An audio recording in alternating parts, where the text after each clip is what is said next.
An average Canadian homeowner will make over 80 mortgage-related decisions throughout their lifetime, and all these decisions can affect how they live their daily lives, from making sure they choose the right lender to deciding on the right term, type, and rate.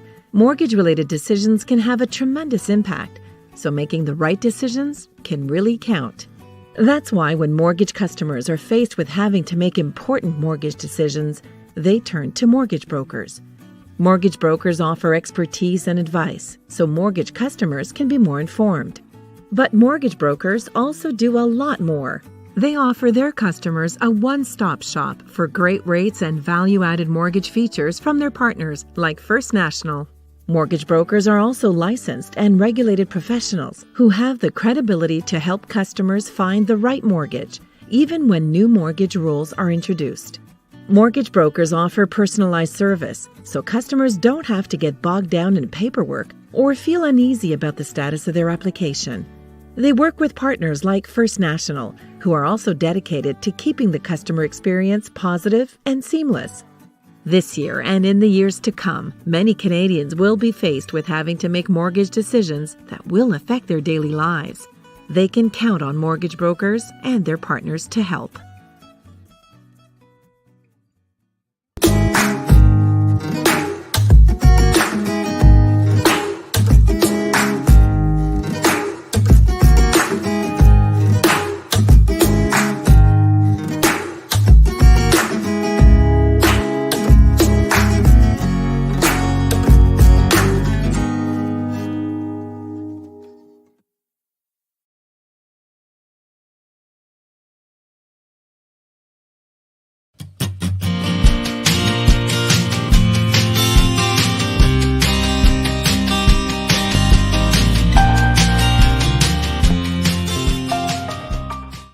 Good morning, friends. It is Gary Mauris from DLCG head office in Vancouver. For those of you in the West, good morning. For those of you in the East, good afternoon. I am super excited about my guest today. Miss Pattie-Lovett Reid has been in the financial sector for many, many years, but it's actually the first time that I'm getting to know Patty. I've watched many of her interviews and I've seen her on television over the years, and we are extraordinarily pleased to have her on our program today. I want to just kind of kick off with going over a brief bio for Patty. Pattie-Lovett Reid is a respected Canadian financial guru. In 2022, she became the Chief Financial Commentator for HomeEquity Bank, where she draws on her expertise to help older Canadians with financial and retirement advice. As the former Chief Financial Commentator for CTV News, she has coached viewers on how to save money, how to stretch their incomes, get the best bang for the buck. Patty provided weekly financial updates for CTV News channel CTV News, CP24, and CTV Morning Live Broadcast, and she's contributed her business analysis to stories on CTV National News. She's hosted the Pattie-Lovett Reid Show on CTV News Channel and CTV, served as a weekly commentator on Canada AM, and has acted as a senior financial commentator with CTV News in 2012. Prior to working at CTV, Patty served as senior vice president at TD Waterhouse Canada. Patty is currently a guest commentator on BNN Bloomberg, CTV's Your Morning, The Social, News Talk 1010, and other Bell Media programs. She is a co-author of several national best-selling books and has earned an honorary degree in applied sciences from Humber College. Patty has also received the Donald J. Johnson Lifetime Achievement Award from FP Canada and the Canada's Most Powerful Women Top 10 Award. Today, Patty splits her time between Toronto and Muskoka, living with her husband, Jim Reid, their children, and growing group of grandchildren. On behalf of the entire DLCG group of companies, Patty, good afternoon and welcome to the program. Well, that was quite the intro. I was almost like a trip down memory lane. So thank you. One slight correction, Okay. Top 100, not top 10. I mean, I was lucky to make the top 100 and I thought it was 99, but anyway. Yeah, we're hopefully going to talk on that a little bit later. That's extraordinarily impressive. So congrats and thanks for the correction on that. Patty, so listen, you've had a very storied career. It's amazing. You have done so much. You have such a great background in financial literacy, such a great background in sort of, financial planning. You've helped many, many Canadians. This new role is a new role for you, obviously. And obviously you're with HomeEquity Bank. Tell us how that came about and how that's going.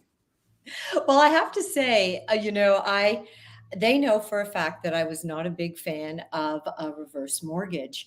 And well, Yvonne, we all know very, very well, Yeah, of course. offered to take me for a coffee and said, "Can I get you a coffee?" I was at BNN Bloomberg. And at the time I said, "I'm going to buy my own coffee, but if you want to explain it to me, you've got 20 minutes and go ahead." And so she did. And I listened and I started to learn things that I thought I knew, but I didn't know enough about. And then a couple of weeks after that, doing more research, I wrote a piece called "Time to Reverse Your Perspective, or Thinking on Reverse Mortgages." And I continued to work in the media. When I retired, I'm always a big person, Gary, of I'm going to something. But when I retired from CTV, because 3:30 in the morning was practically killing me, and I Right. did it for a decade, I wasn't going to something. I was leaving something that I loved. And Yvonne Fisher reached out to me and said, "Can we talk?" And she did so via Instagram. So anybody out there that thinks Instagram's just about pretty pictures or posting a thought of the day, it is so much more than that. Within the first couple of weeks of my retirement, I had 5 potential job offers. And I was so impressed with them. I've never looked back. And I now am a fan of the product. It's not the right product for everyone, and I'm sure we'll talk about it, but it could be the right product for the right person, given the environment. Yeah, I couldn't agree with you more. I mean, we've been big fans of Home Equity. We've been great partners with them for years. We've done thousands of reverse mortgages through our network with them over the years. They've just been Canadian leaders in that product. It's interesting because that US has been so far ahead of us in reverse mortgages for many, Yes. many, many years. And, for a lot of years in Canada, it was like, what? We don't understand it. It seems, like something that wouldn't work up here, but it's worked really, really well. And it solved a lot of problems and created a lot of, opportunity for people who maybe otherwise would have had to sell their home and make radical life changes. Yeah, welcome aboard and happy to have you there. I think you're a great spokesperson Thank for you. the organization. Okay, Gary, I am totally distracted. I'm loving these comments coming in. Like, they are so lovely. I don't know what you just said, but I'm sure it was really important. No, I'm just kidding. I'm trying to read and listen. Yeah. I do like this product. It is interesting that sometimes as we move through life, you have to give yourself permission.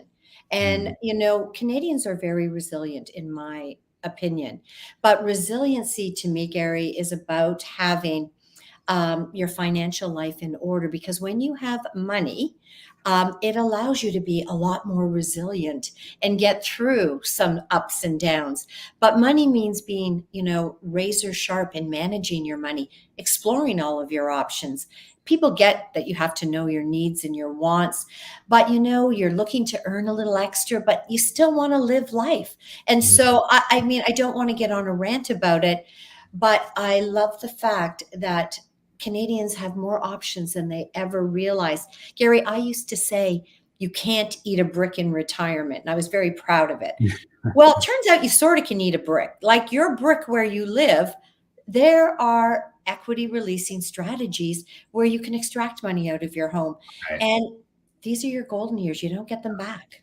Yeah. What I really liked about, and we'll move on from that in a minute, but what I really liked about what you said is just your open-mindedness to make a reverse decision on something that, you weren't sort of really up to speed on over the years. Sherry Cooper, who's been with us now for 9 or 10 years, did the exact same thing, 30 years at BMO. And she came over to us and didn't really understand the broker channel. She didn't really understand the value of the broker channel. And she probably actually advocated against it for many years. And when we called and reached out to her and had that first conversation, it was the same. The light bulb went on. She goes, "Oh my God, you bring so much value to the Canadian consumer, giving them choice and certainty and optionality."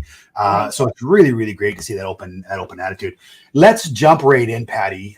The last 18 months in Canada, going back to, let's call it March of 2022, have been a roller coaster. It's been extraordinarily hard for Canadians. We've had 11 Bank of Canada rate increases.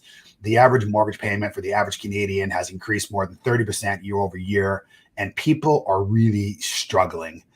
There's been a lot of talk recently about, Benjamin Tall said it recently on the weekend. We've heard it from others that, they think that we're near the end of monetary sort of tightening. Mhm. We think we're at the end of rates. Maybe share your perspective on that, and maybe talk about this next Bank of Canada meeting, which is on the 25th of this month, and what you think we should maybe expect. Well, one, I would never argue with Benjamin Tal. I love that guy. He Yeah. knows his stuff, and I read everything that he writes. In a layperson perspective, which is where I come from, I look not at every single piece of economic data that crosses the wire, but I do look at what impacts the average household. The employment numbers. Do you have a job?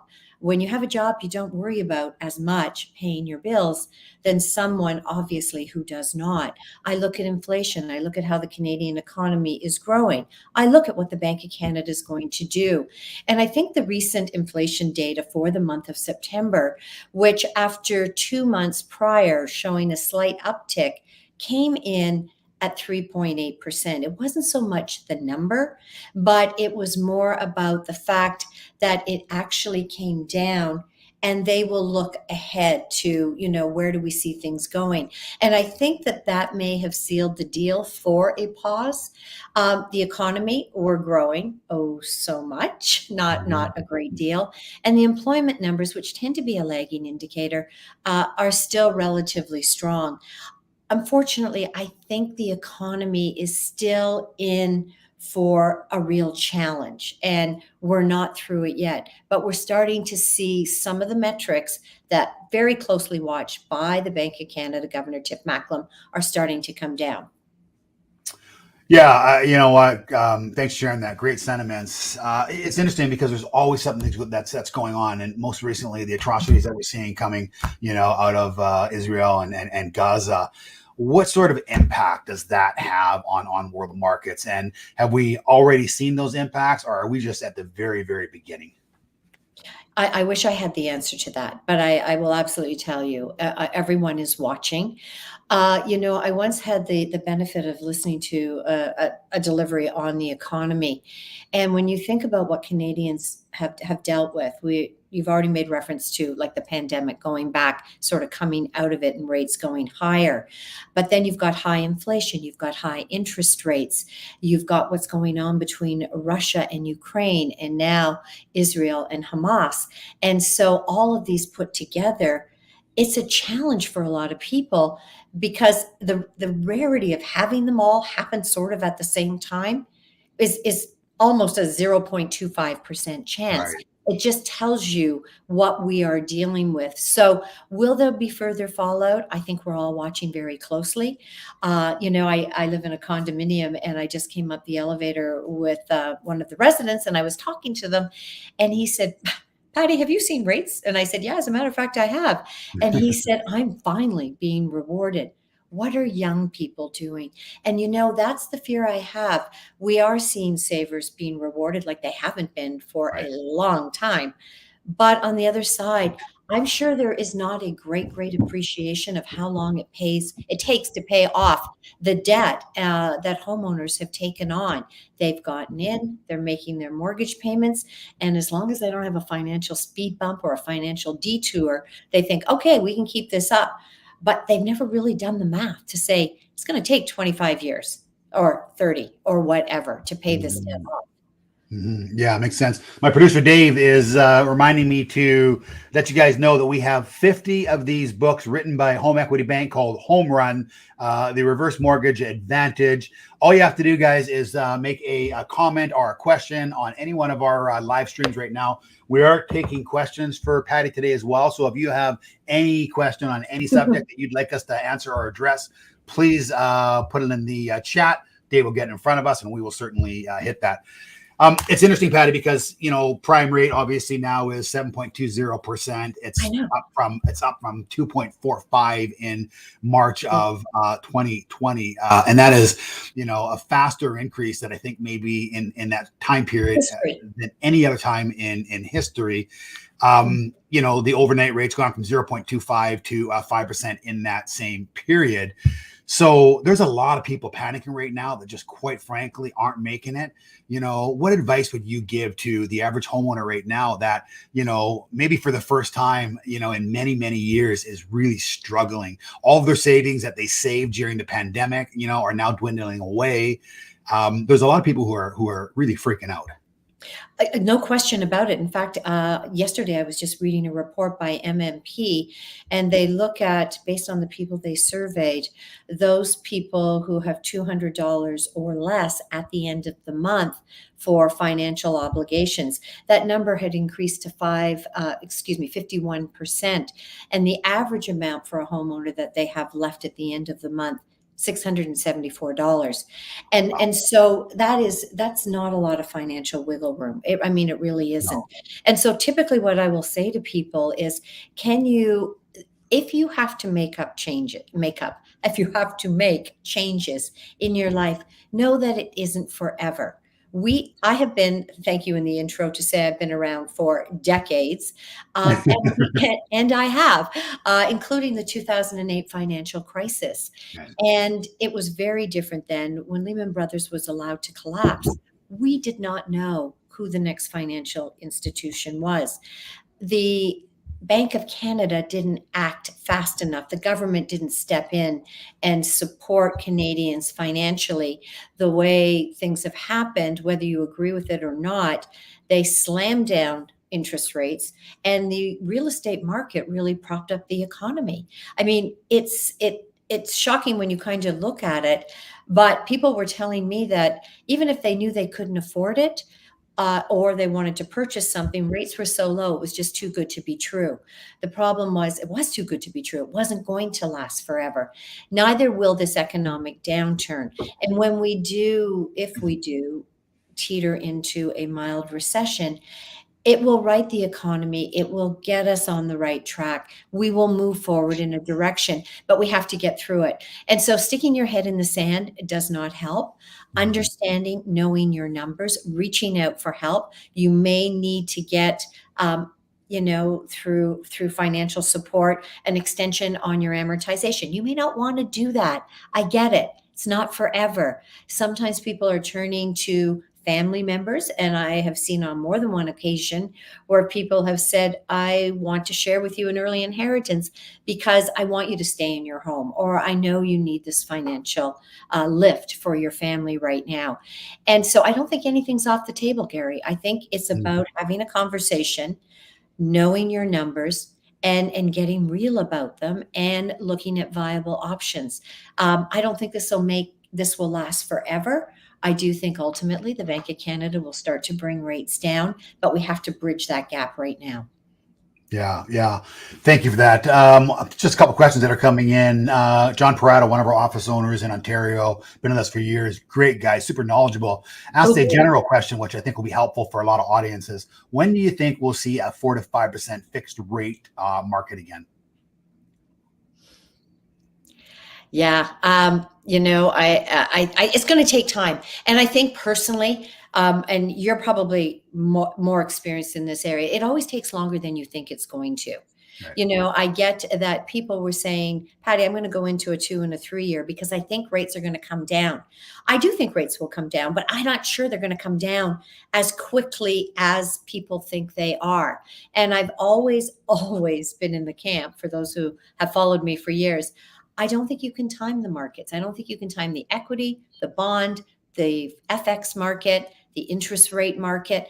I just don't think you can. And so I think it's prudent to give yourself some financial flexibility. So at the end of the day, if you're in a 3 year and it comes up, I think you're going to evaluate where you're at and maybe still decide to go longer. Gary, I hate to admit it, but I had an 18% mortgage in 1981. Yeah, 81. I did. And it was tough. And I went into the market. Like, I wasn't a GIC customer at the time.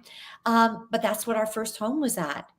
And so, yes, I know there's a lot of pain. There has been more pain, and we got through that. We will get through this. I would love to hear. I'm going to throw it back to you because I'm used to interviewing sometimes. Sure. When do you think the 4 to 5 year market will hit. I think your comments about it sometimes taking longer than what we anticipate is spot on. There's been a lot of talk through the industry over this last year that, sort of middle of 2024, we'll start to see, some improvements. I think we will. I do think that, sort of June, July, August, we'll start to see the overnight rate come down. Which obviously the prime rate will follow, the equivalent amount in most cases. But here's what I can tell you, and Ben Tall spoke about it on the weekend. In 2025 and 2026, 57% of all Canadian mortgages are resetting. So, I mean, we have to get those rates back down and stable. I mean, otherwise there will be blood in the streets. It will be an absolute, chaotic period. So, I think that Canada is very aware of that. They're not worrying about what's coming up right now. They know in the bulk of their mortgages. When I look at some of the big financial institutions, I believe I read a report from Royal Bank who also said, we're seeing very, very few delinquencies right now. And it doesn't mean people are flush. It doesn't mean people are liking it, but they are making their financial obligations. They are still paying. But he also said the balance of our mortgage book, and we'll watch the knock-on effect across the financial services industry, is exactly in the time frame that you just referenced. Yeah. So, I think, I think we are going to see it coming down into that rate by sort of middle to late next year, Johnny.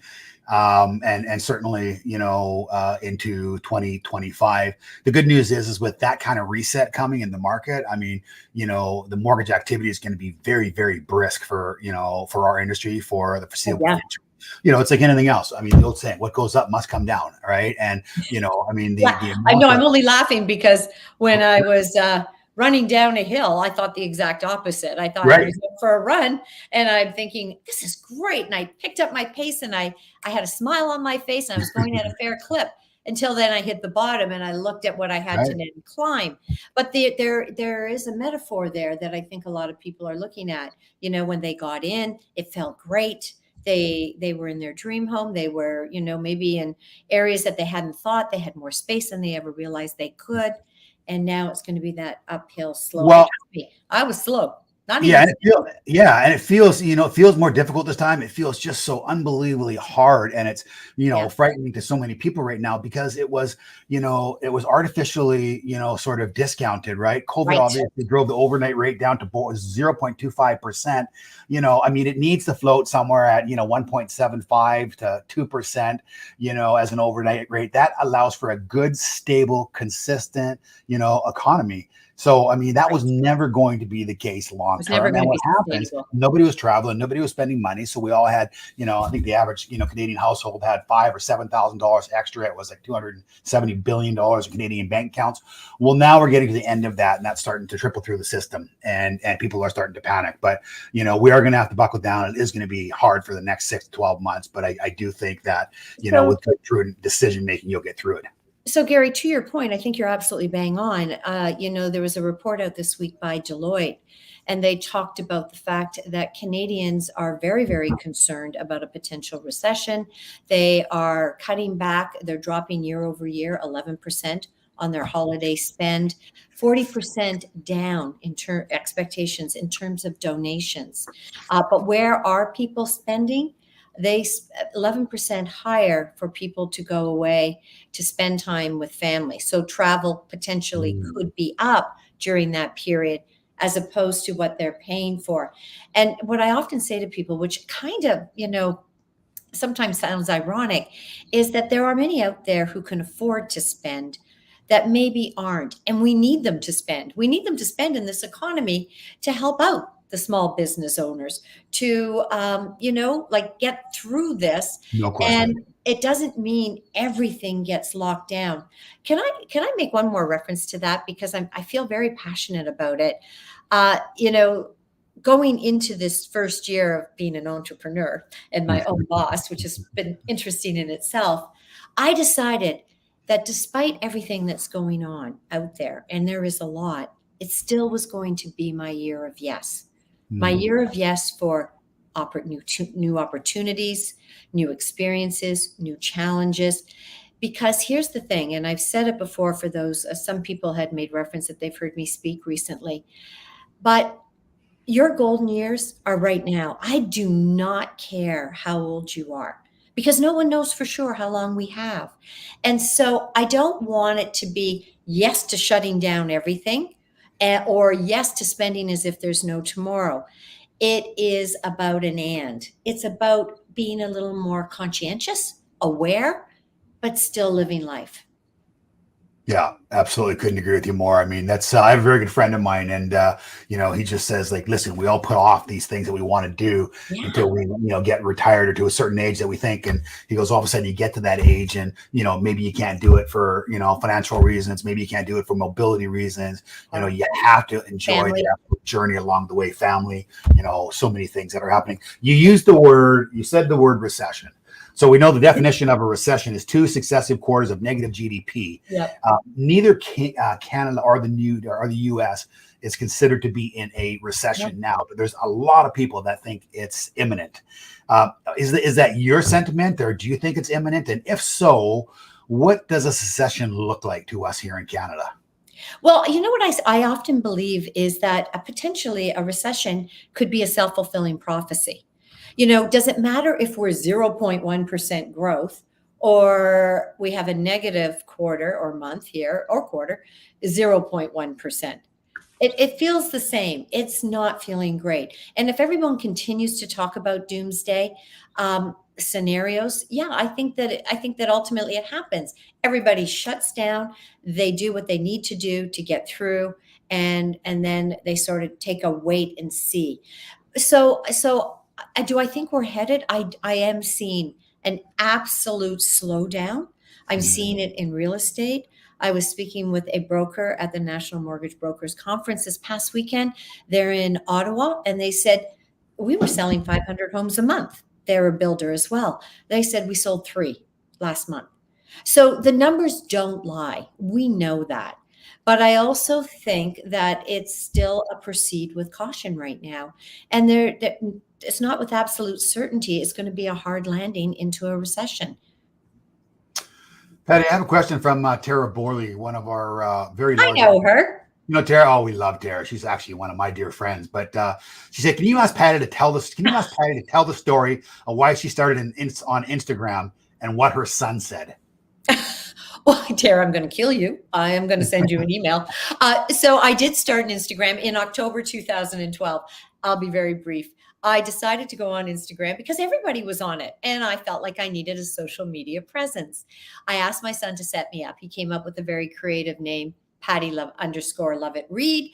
Oh, I love that you're just bringing up every single selfie in the world, and here it is. Anyway, he said, Mom, I don't think you're going to enjoy it. And I said, that's not for you to decide. It is for me to decide. And he said, what are you going to talk about? And I said, family, friends, fitness, finance, and an underlying 5th F, which is sort of having fun, but also faith, but not faith in yourself, a belief that self-belief leads to self-confidence.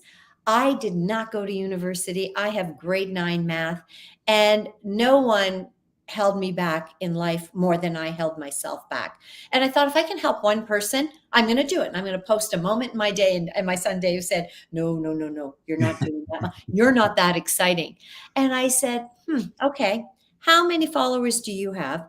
He's got about 1,000. I think you put up there, maybe I've got 42,000. I crushed him. But to the point is that he saw me speaking at an event, and I said, does anyone here follow me on Instagram? And some people put their hands up. The vast majority did not. And I said, well, hello, you've got to. Anyway, he said, Mom, you cannot ask people to follow you. So here's a lesson for everybody out there. Who says so? Like, who made up these rules? It's ridiculous. And so I don't care. I'll ask you, Stu, you just made a comment. Please follow me on Instagram. No, but my point is, you know what? In this business, in life, and in sometimes moving forward, you just have to do it. Less thinking, less planning, less dreaming, more execution. And sometimes I have to beg forgiveness later. Very savvy and sage advice. Let's talk house prices for a minute. Sure. You'd think that with 11 interest rate increases, house prices would have begun to fall. But yeah, year over year, most markets are still slightly ahead year over year. House prices typically are driven by, supply and demand. Obviously, up until recently, we've had a low, very, very low demand. What are your thoughts on the government now is all of a sudden, launching all kinds of purpose-built rental housing programs. They've, loosened up federally some of the restrictions on renting out basement suites and multiple units. Right. I saw that. Is this too little too late, or is it something that we can get ahead of and win? Because, it really is crazy, the house prices, across Canada. Well, and again, you are an expert here, but this is my sort of understanding. House prices will continue to be elevated. They came down in September, so slightly. Right. Correct me if I'm wrong, but I'm thinking 0.3% down month over month.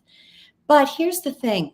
Immigration to the tune of 500,000 people each year including now the next 3 years, for 3 years, that is a lot of demand. So demand continues to drive up prices. When I look at inventory levels, and again, you know better than I do, but 3.7 months versus an average of typically, say, 5 months. So when we talk about a housing market that is slowing, it certainly isn't falling off the cliff. And I don't see that on the horizon.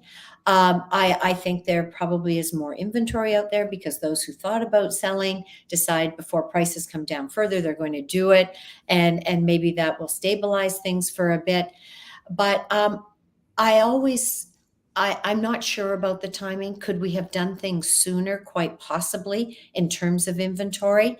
But we were in an artificial environment. And I'm not sure policymakers were as aware as those in the industry when things started to move the way they did. There was a lot of fear. There was a lot of moving out of the office, out of the urban centers, never going back to the office. There were a lot of unknowns at that time. And we're starting to see that evolve. And, I've heard many people say, well, let's convert office buildings in urban centers like Toronto and Vancouver into condos. But they were never designed for that. They were not designed for a home dwelling. And so you wonder if that's even feasible. And again, a developer could be more insightful than I am, but I do question it. Yeah. No, your thoughts, make a lot of sense, actually. It's interesting because we talk about inflation at its peak. It was, over 8%. Mm-hmm. Most recently, 3.8% in September, as you opened up with. But it's been very, very sticky. And inflation typically is sort of driven by, supply and demand. And we understood it because we had huge supply chain, issues through sort of, the COVID period. But the supply chain issues have largely gone away now. Benjamin Tall again recently said that there's 20% more truck drivers in the U.S., now than there was during, or before COVID-19. Which is helping. So, which I think is starting to help. But, why has it then been so sticky, and what has to happen for it to, drip back down to the sort of area of 2 or 2.5% that we so desperately need? I think the question is, will it even get to 2 and 2.5%? There are many out there that say it's going to be years for that to happen. And I think it does take time. These supply chain issues, yes, we've seen improvement, but I don't think all of the issues and challenges are behind us yet. Interest rate moves take longer to work their way through the system, much longer than you typically think. It's my understanding that it can take 6 to 8 months for an interest rate hike to have a full impact and really, sort of see the actual impact it's having, which is why I think the Bank of Canada, again, will pause because they were so aggressive. You alluded to it since March 2022. I thought it was 10. You said 11, and you're probably right. Interest rate hikes. That's aggressive. There's no way that's moved its way through the system. So what happens is you'll start to see the pullback on services and goods. And as that starts to happen, obviously inflation will start to come down. But until people feel it on a very personal level, until they refuse to buy and I'm not saying a designer coffee is going to make or break you, but you get companies will continue to raise prices until people say, I'm changing my behavior. I am not spending that anymore. And we're starting to see some of that. Yeah, it's interesting talking about that. A lot of the inflation has just been, unfortunately, greedy retailers taking advantage of it, right? Like rising their prices. It's the same thing. Every time we have massive insurance fires or floods, you see the insurance Right. property casualty rates skyrocket, and they skyrocket at such a pace, like so much more than what they actually need to increase. They're just taking advantage of it. So you're starting to see, some compression around that now. Some of these Mhm. retailers are starting to bring some of the prices down, Mhm. slowly, because they're understanding they can't blame it on supply chain issues anymore. And One of I the think that that's how they're going to attract people to come back in. There's a word out there, and I wrote a speech on it because I'm hearing it so often, and that's authenticity. And I say that authenticity is sort of like the new black. People say we used to wear the little black dress all the time. yeah, Now we want to be out there and be authentic. People want to know that are you operating in your best interest, or are you operating in my best interest? mm, And if you say you're operating in my best interest, show me how. Show me what that means. Show me what that looks like. yeah, that makes a lot of sense. Love that. One question here, and from one of our brokers said, if you were counseling or coaching, a Canadian that approached you or someone you worked with in the past, would you instruct them to get a variable or a fixed rate mortgage now? You know what? Okay, so I have my own focus group in our household. We have Okay. 4 adult children. I think you've already alluded to it, 6 grandchildren, and they all have mortgages. They all bought their own homes, and they all negotiated their mortgages on their own.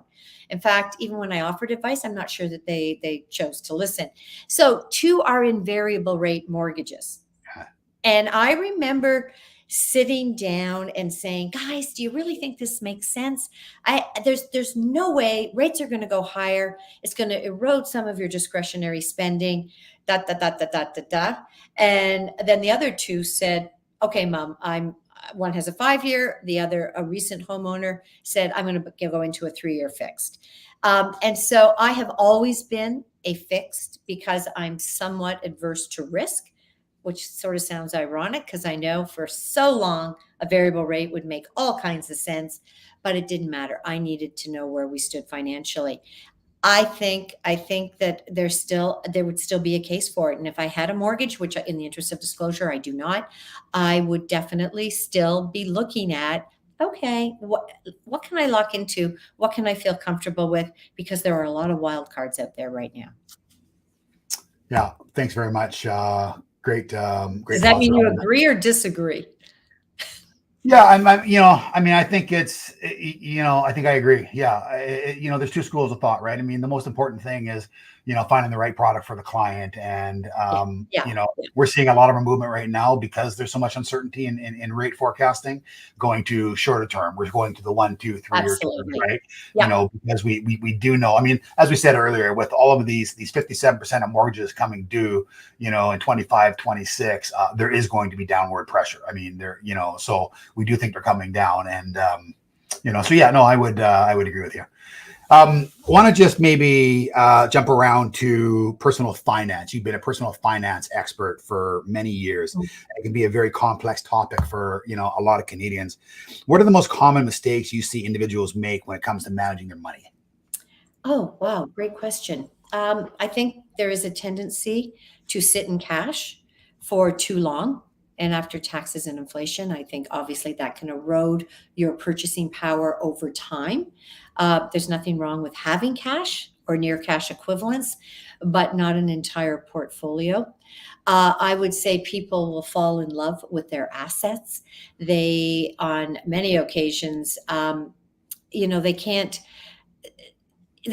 believe that they may have overextended themselves, or they have a dog in their portfolio, and sometimes you've got to change a losing game. I think people sometimes assume they got the best price going, and I'm a big fan of mortgage brokers. I think they do a terrific job, and they do the job that many Canadians aren't prepared to do.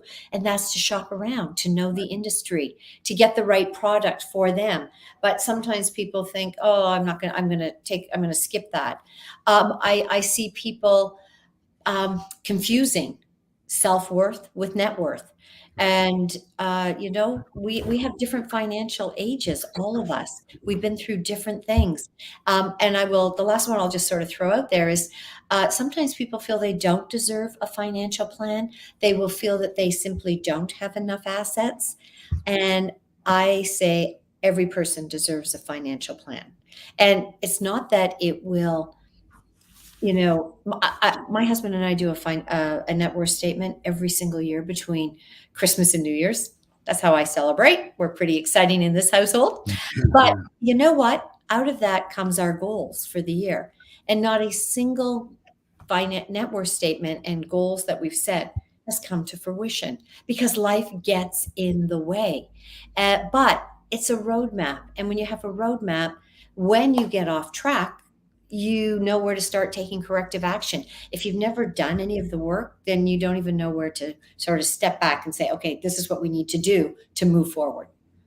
It's incredible. And actually, it's funny because you beat me to the punch. I was going to ask you to explain that. So I, like you, between Christmas and New Year's for 30 years, that's when I do my goal setting. And I've been running a net worth tracker every year for, since my early 20s. I mean, I can literally tell you. We've kept every one. Right. Yeah. Same as 29 me. Right? years. Right. And I can literally tell you what my net worth is, every single month, looking back, 20, 25, 30 years now. And it has been so powerful because some years I look at it at the end of the year when I'm redoing it between Christmas and New Year's. And I go, wow, my net worth really increased this year, like much more than I even, realized. Other years you go, wow, it slid this year. It's off. Like, what did I do different? Or what did I stop doing? Or, was it simply something in the equity market? So I think that's a really, really good lesson for people. I mean, any person listening, right now should be just making a list of all of their assets, all of the liabilities, their market values of them, so that you have a plus or a minus, and then you can actually track that number. It is a great habit to get into. Oh, yeah, totally. We're not as sophisticated as you. Ours is literally pen to paper, and we sit down and we go through it. Yeah. Yeah. So such an easy tip because, it's the old saying, you can't improve what you don't measure. Right. So if you don't know you're slowly leaking oil, right, then, it's hard to catch. But if you know it and you're looking at it on a regular basis, you can go, okay, I got to make some changes in order to, reverse this course. So, yeah, very, very, very interesting. So what are the biggest economic challenges and maybe opportunities that you see for Canada in the coming years? Well, I think as a country, and as we try to move forward, notwithstanding where we move into a greater focus on the environment, sustainability, I think that there are going to continue to be new opportunities. But I'm also seeing areas where we're pulling back. In terms of technology, we have to look at ways, I believe, as a country to improve our productivity. That's not the hours that we work, but it's how well we get the job done. And so because of that, I think our productivity has been waning. Companies' investment in people as well as technology, I'd like to see that move higher. I think there are great opportunities there. And there are many days when I just think overall, boy, am I proud to be Canadian. Yeah, no question. Me too. Hey, Patty, we're going to sort of wrap the last sort of 10 minutes or so with something that we occasionally do, and I really enjoy it. It's, you've been active in our space for a long time. You're starting to get to know the mortgage broker side of it, and and I've gotten all kinds of messages today, but also in the days leading up to this interview, people saying they're so excited you're coming on. You're truly making an impact. So it's I use it in another session called Get to Know Your CEO. So I'm going to ask you a series of sort of questions, and some can be a rapid fire answer, some you can explain a little bit more, but we'd love to get to know you a little bit more. Oh, gee. Okay, here we go. Okay. Are you happy or are you content? Oh, I'm wildly happy. Yeah. Isn't that amazing? No, truly. Yeah. Yeah. Good. Do you prefer texting or talking? Depends on the person. Right. But I actually prefer talking. And apparently at times I talk ad nauseum, and I can go over a subject at nauseum. That's all I can say. But I do prefer talking. I am a talker. In fact, I can tell you, Gary, my husband's last words at me at night are not "Good night, Patty, I love you." Yeah. That would be very nice. And I do believe he loves me, but he will say, Patty, it is time to stop talking now. I'm trying to sleep, honey, please. But usually there's another word in there that I'm just not prepared to Yeah, say. yeah. Yeah. It would Yeah. be, yeah, you got it. I know that feeling. Is there a nickname your parents or your kids call you? I would say typically people call me PLR. Oh, okay. PLR. And the grandchildren are very specific. I'm Nana P. Yeah. Yeah, that's it. We just, I feel, you know what, I'm envious. We just had our first grandson in May. He's almost 5 months old, RJ, just a little cutie. We're spending lots of time with him, but you have a small brood. How exciting is that? Well, no, listen, they are great. But we have 6 under the age of 5. And, I got to tell you that it's busy. It's loud. It's chaotic. I am a bit of a perfectionist in my home. Had to let that sort of go. So now I've sort of embraced the concept of mess. That's okay. Destruction, not so good. And enjoy every minute. I do enjoy every minute. And that was part of the reason I decided to actually retire, so to speak, so that I could. Can I say this? Because there are people that follow me and they know that we have one granddaughter out of 6, and she has hepatoblastoma, which is a very, very 1 in a million rare form of liver cancer. She is in the hospital for sick kids, not right now. She's had 4 rounds of chemo, and next week she has her surgery to remove a large portion, about 70% of her liver. It has not metastasized. The outlook is incredibly optimistic. And that's them there. The little one down there in the corner looking up at me, she's the one. And I got to tell you that it's, I have the flexibility. I mean, the parents are doing all the heavy lifting. I don't want anyone to think that I am, but I can pop up the street because I'm close and be there and just be there. And I didn't have that flexibility before. And I want to reiterate that she is doing really well. She has sailed through chemo. So happy to hear that, boy. We just, just life is not always fair, and that's so sad to hear. But I'm glad the outcome looks positive, and I'm glad you can be there. Secret indulgence. Jujubes. Jujubes. I mean, I'd rather say jujubes than say I really enjoy a glass of wine, but there's probably that too, if I'm really honest. Something that annoys you, or something you consider your pet peeve. Lack of respect. Lack of respect in any way, shape, or form. And when I see it, I will step into it.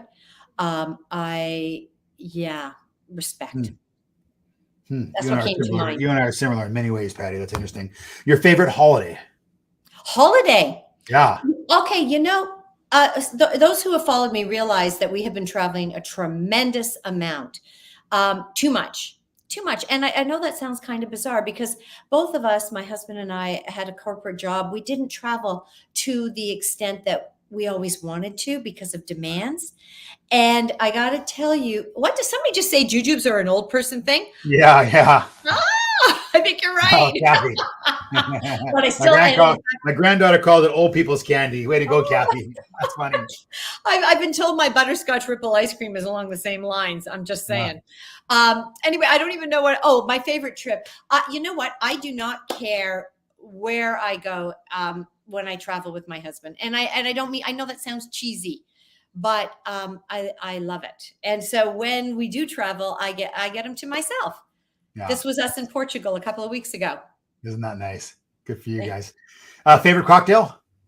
White wine. Favorite music? Don't judge, but with ice. With ice. Okay. I know. Favorite music? This is so old. 70s. Yeah, that's good. Stop it. We all love the 70s. But can I tell you where we live for a very short period of time? Drake lived above us. Yeah. And so I used to have to tell Drake that his music was my favorite because I would see him in our elevator bank. Yeah. But the other group that lived where we lived was The Weeknd. And to give you an idea, I was in the gym. The Weeknd was in the gym, and we were working out together. That's how I tell the story. Yeah. And I told our son, who ran into The Weeknd at a bar, and he was surrounded by his entourage. Yeah. And he goes up, he's in his mid-30s, and says, can I just say hi to the weekend? They said, absolutely not. And he goes, but he knows my mom. Like, who uses that as a Yeah, that's great. to say, you know, and he goes, that's your mom. The only thing I will say is I spelt the weekend like it was the weekend. That wasn't cool, but I got corrected. Anyway. That's funny. What a great story. What's your hidden talent? Well, it's an interesting thing that you say that. I am dyslexic and was not diagnosed until much later in life. But what that meant, which is probably, I see this sunlight going in my face here. I think being dyslexic is part of the reason I didn't go on to a post-secondary education. I just didn't think I was smart enough. But what it did is it made me come out with other strengths. So whenever I'm on TV, certainly I'm on here with you, I never, ever read a teleprompter. I don't have notes, because literally on TV, when Mitsubishi came up in the teleprompter, I said, Mrs. Shitty. And I did. I truly did. Really? And they didn't fire me, but they weren't happy with me. And it was only then that I did testing. But what I've learned is I can look at a press release. I lock myself sort of away where I'm out of, and I imprint it and I can regurgitate it like I wrote it. So I'm not going to say I have a photographic memory, but it's pretty sharp because it compensates for the way I read. And I have to sometimes read things 2 or 3 times, because if I mix it up, you know, when you're reading an economic report and you say the interest rates are going to go up, but I read interest rates are going down, you have to know that that's not making sense. I got to read that again. Yeah. Very interesting. What goal, Patty, are you still trying to achieve? I believe the next big thing is always around the corner. I don't know what that's going to be. I would like to continue to grow my business, so to speak. Yeah. I think I'm looking for one more partner. Who knows? I'd love to expand my role at HomeEquity. Do you want to explain that one more partner, because that can be taken out of context? Yes. No, business. Right. No, I just enjoy working. Right. I enjoy working with different companies because the things that I learn. I'd like one more partner. You're telling us too much, Patty. I'd like one more partner. You know, Jim's been good, but no business partner. But you never know. You never know. I still want to balance things. But what are you most grateful for? Health and family. Health. Amen. Because, Gary, I had said earlier, we all have a financial age. Look, I know what my chronological age is. I see it. I read it. I know it. But I also think our biological age, if you have a lot of luck, and try to do the right things, health, diet, exercise, all of these things. And then you have a financial age. And I want to be really old financially, which means I saved up early on so that this next third of my life, I'm going to be doing what I love to do. But I also recognize that, every single person's different. You can have 2 50-year-olds and you think they're at the same age and stage in life, and they're not, because you don't know their history. Right. Absolutely right. Yeah. What is the best advice you've ever received? Well, it will go back to the golden years are right now. And where I got that advice was at my mother-in-law's funeral. And a woman came up who was a very good friend of hers and said, Patty, are you open to some feedback? I am always open to feedback. If it's delivered in an honest and constructive way. And she said, your golden years are right now. And I said, how old do you think I am? And I was in my 40s. And she said, no. We don't know. My own biological father died when he was 36. Yeah. I was 9. He died of a heart attack. And so I appreciate that bad things can happen to really good people. Right. And so that's why I embrace. And when you ask me if I'm happy or content, I live in the moment. I rightfully or wrongfully, I do. I do have a bit of planning for the future, but I never look back. Yeah, I have a very dear friend of mine. He's actually been on this program before. His name is Dave Linegar. He's the founder of Remax Worldwide. Actually, I'm going to meet him in Texas next week. But he said that exact same thing. He said, you know what? Every day another door closes. There's something that you can no longer do for health or mobility or our Yeah. fitness, our time, our, things that are holding you back. And he just said, Gary, like, don't wait. You got to do things that are important to you right now. You got to find a way to do it, and do as much as you can when you're young that you humanly possibly can. So thank you for sharing, because you explained that incredibly well. You know what? Life can become a series of takeaways, and that's just reality. Replace it with something else. 100% right. Patty, that was an absolute blast today. I thoroughly enjoyed getting to know you. I'm surprised that we haven't crossed paths prior to this, but I think your energy is infectious.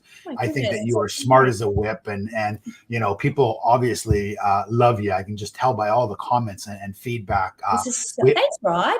Look at these we people. hope to have you back sometime Nice. again, and really just wanted to thank you on behalf of our entire group, the DLCG group of companies, but more so for the industry, for our partners, for anyone on this interview today, for all of our lenders who support our industry. Just a huge thanks for doing what you do and being here with us. Wow. Sorry, you may have been very nice, but these comments are way nicer. So. Yeah. And I want to say a special thanks to our sponsor, First National, great partners since the very beginning for us. Great sponsors to our space. With that, guys, we'll sign off, and we'll see you again at the next level up. Thanks, Gary.